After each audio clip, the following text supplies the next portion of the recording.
किसी परिवार में विवाह की तैयारियां चल रही होती हैं। खुशियां देखते ही बनती हैं। लियाकत का परिवार भी ऐसी खुशियों से सरोवर था, क्योंकि उसने अपने बेटे आदिल का रिश्ता न सिर्फ पक्का कर दिया था, बल्कि चंद रोज बाद वो बारात लेकर भी जाने वाला था। लियाकत उत्तर प्रदेश के सहारनपुर जिले के कस्बा मिर्जापुर से परिवार में रहता था। उसके पास गुजारे लायक खेती की जमीन थी। बेटे आदिल की शादी उत्तराखंड के देहरादून के थाना विकास नगर के गांव कुंजाग्राट के हिना से तय हुई थी। 14 मार्च 2017 को उनके निकाह की तारीख भी तय हो गई थी। 19 फरवरी को हिना के लिए शादी का जोड़ा भी जाना था। इन खुशियों से हर कोई खुश था, लेकिन खुशियां किसी की मोहताज नहीं होती। वक्त कब कौन सी करवट ले ले, इस बात का कोई नहीं जानता। दुल्हन के जोड़ा खुलने की रस्म पूरी हो पाती, उससे पहले ही लियाकत का परिवार एक नाउम्मीद मुसीबत में फंस गया। तो हेलो दोस्तों, welcome back to story by Saqib channel. तो मेरा नाम साकिब है और आप देख रहे हैं स्टोरी बाई साकिब चैनल। अगर आप हमारे चैनल पर फर्स्ट टाइम आए तो हमारे चैनल को सब्सक्राइब करें, इस वीडियो को लाइक करें। चलिए चलते हैं वीडियो की तरफ। 18 फरवरी की शाम आदिल अचानक लापता हो गया। वो शाम को घर से कुछ देर में आने के बाद कहकर गया था, लेकिन वापस नहीं आ सका। उसका मोबाइल फ़ोन भी स्विच ऑफ आ रहा था। वो इस तरह अचानक कहाँ लापता हो गया, ये बात किसी को समझ में नहीं आ रही थी। घर वालों ने अपने स्तर से उसे बहुत खोजा और ढूंढा, लेकिन उसका कुछ पता नहीं चला। थक हार कर उन्होंने इसकी सूचना थाना मिर्ज़ापुर को दे दी। थाना प्रभारी ने उसके बारे में पूरी जानकारी लेकर पूछा, किसी से कोई झगड़ा या रंजिश तो नहीं थी? नहीं साहब, हम सीधे साधे लोग हैं। आदिल का स्वभाव भी ऐसा नहीं था। जवाब में लियाकत ने ये कहा। कहीं ऐसा तो नहीं कि जिस लड़की से तुम आदिल की शादी कर रहे हो वो लड़की उसे पसंद ना हो? थाना प्रभारी ने अगला सवाल किया। बिल्कुल नहीं साहब, उसने ऐसा कभी जाहिर नहीं किया। वो तो बहुत खुश था। वो खुद भी शादी का जोड़ा खुलने की रस्म की तैयारियों में लगा था, लियाकत ने कहा। फिर तुम लोगों को क्या लगता है? थाना प्रभारी ने पूछा। साहब, लगता है हमारे बेटे का अपहरण किया गया है, लियाकत ने आशंका बताई। ये अंदाज़ा किस बात से लगाया? थाना प्रभारी ने पूछा। साहब, हमें कुछ लोगों ने बताया कि आदिल को 2 लोगों के साथ मोटरसाइकिल पर जाते देखा गया है। कौन थे वो लोग, ये पता नहीं साहब, लियाकत ने कहा। आदिल के दोस्तों आदि के बारे में जानकारी लेने कर थाना प्रभारी ने लियाकत को जरूरी कार्रवाई का आश्वासन देकर घर भेज दिया। लियाकत की आर्थिक स्थिति ऐसी नहीं थी कि फिरौती के लिए आदिल का अपहरण करता। जांच में पता चला कि आदिल जिस मोटरसाइकिल पर गया था उस पर स्पोर्ट्स लिखा था। गांव वालों से पूछा गया तो लोगों ने बताया कि पूरे गांव में किसी के पास ऐसी मोटरसाइकिल नहीं है। आदिल के लापता होने से लोगों में आक्रोश बढ़ने लगा था। एसएसपी को इसकी जानकारी हुई तो उन्होंने केस के खुलासे के लिए अपराध शाखा की टीम को भी थाना पुलिस के साथ लगा दिया। पुलिस ने आदिल के मोबाइल नंबर की कॉल डिटेल्स और लोकेशन हासिल कर ली थी। उसकी अंतिम लोकेशन नज़दीकी गांव शौफीपुर की पाई गई थी। इसके बाद उसका मोबाइल ऑफ भी नहीं हुआ था। आदिल की कॉल डिटेल्स में कोई संदिग्ध नंबर नहीं मिला था। पुलिस अभी भी मध्य पृथ्वी कर रही थी कि किसी ने बताया कि स्पोर्ट्स लिखी मोटरसाइकिल गांव के एक व्यक्ति के रिश्तेदार अफरोज़ की थी, जो देहरादून के पास स्थित गांव कुंजा ग्रांट में रहता था।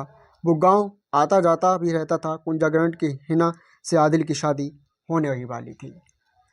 अब पुलिस को ये मामला प्रेम प्रसंग से जुड़ा होने लगा। पुलिस ने किसी तरह अफरोज का मोबाइल नंबर हासिल करके कॉल डिटेल्स निकलवा ली। जिस दिन आदिल लापता हुआ था उस दिन अफरोज की 2 नंबरों पर बातें हुई थी। खास बात यह थी कि वे दोनों नंबर अफरोज के ही गांव के शाकिर और मारूफ के थे। इतना ही नहीं, उनके लोकेशन भी उस शाम मिर्ज़ापुर गांव के ही पाए गए। सुराग और सबूत पुख्ता होते ही अगले दिन यानी 20 फरवरी 2017 को एक पुलिस टीम कुंजा ग्राट के लिए रवाना हो गई और अफरोज, शाकिर तथा मारूफ को शक के आधार पर हिरासत में लेकर थाने आ गए। उनसे पूछताछ की गई तो उन्होंने बताया कि 18 फरवरी को वे मिर्ज़ापुर आए ही नहीं थे।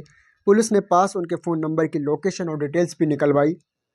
इस साफ लिखा हुआ था, झूठ बोल रहे थे। पुलिस ने सख्त रूप से अख्तियार किया तो अफरोज टूट गया। उसने जो कुछ बताया उसे सुनकर पुलिस हैरान रह गई, क्योंकि वे तीनों आदिल के खून से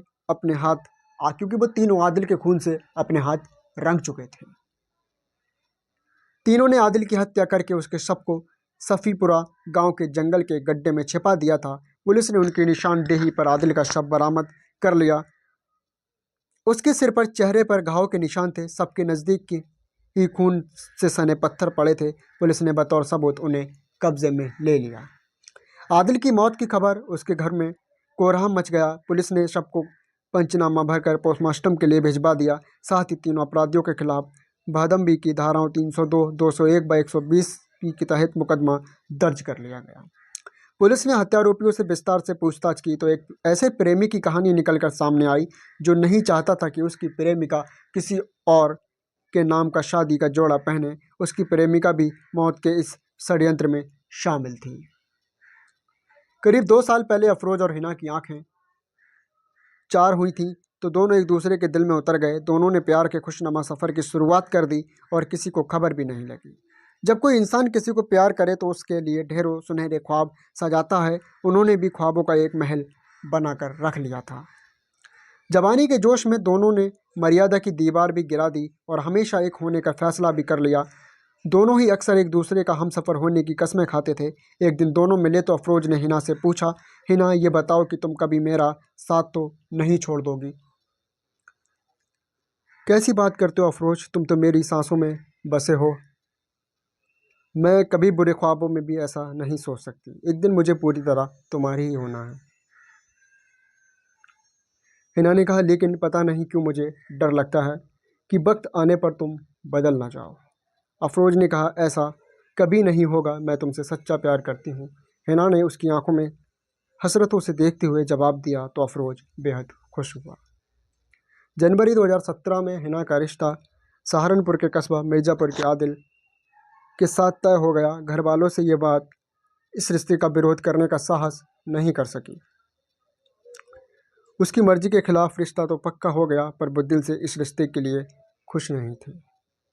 रिश्ता तय होने पर हिना और अफरोज दोनों ही परेशान थे। अब अफरोज को अपने ख्वाब टूटते नजर आने लगे। वो परेशान रहने लगा। हिना के घर वालों के सामने हकीकत बयां करने की हिम्मत उसमें नहीं रही थी।